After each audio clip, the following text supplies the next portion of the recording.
Well, you got to hear the bad stories before you hear the good ones.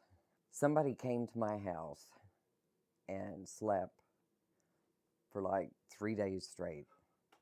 I tried throwing water on him, jumped on the bed, nothing.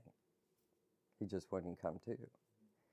He was on a binge and he had to sleep. You know, he hadn't slept for, I don't know, probably a week. The person that was in my house was my son.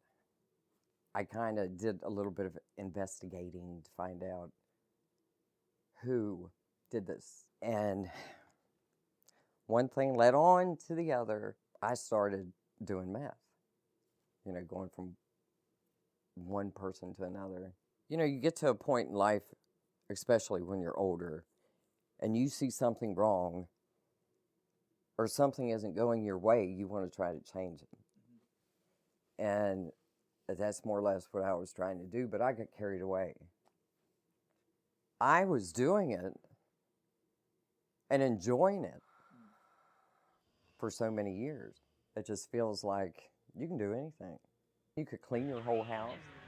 You could rub the paint off the wall.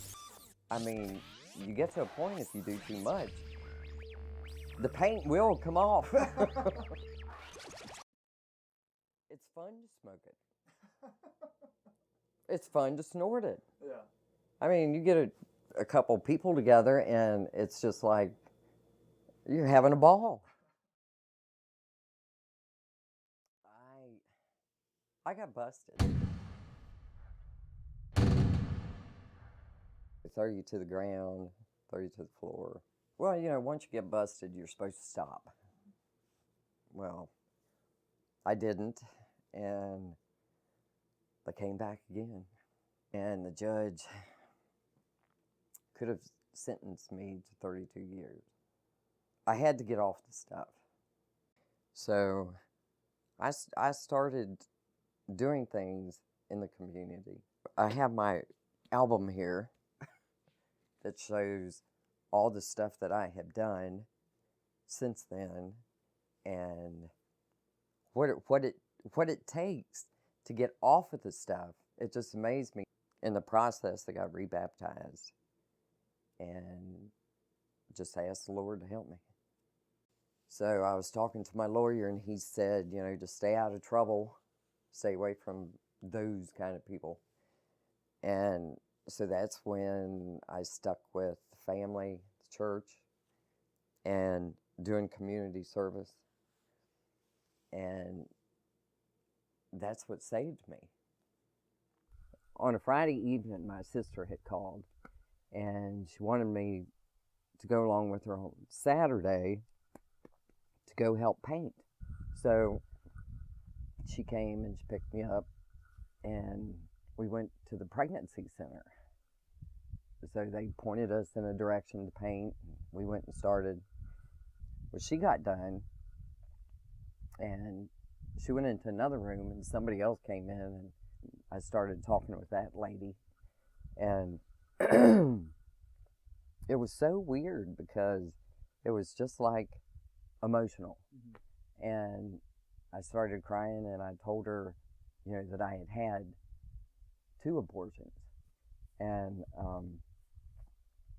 so we sat down and, you know, we were hugging each other. And so I've been trying to deal with, you know, me having an abortion and what can I do about it?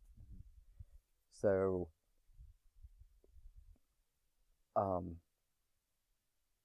I filled out an application for the pregnancy center.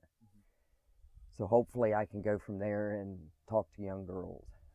Back when I got pregnant, I was underage and it was mom and dad's choice. It wasn't mine.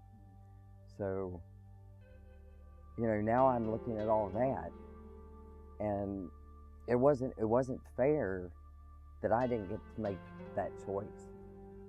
But, you know, I have to deal with what mom and dad decided. Everything you do in life, especially when you're young, you're faced with it in the end. Well, I mean, when you get older. So everything that I have done in my past came right here. Watch what you do in life, because it always comes back to bite you in the ass.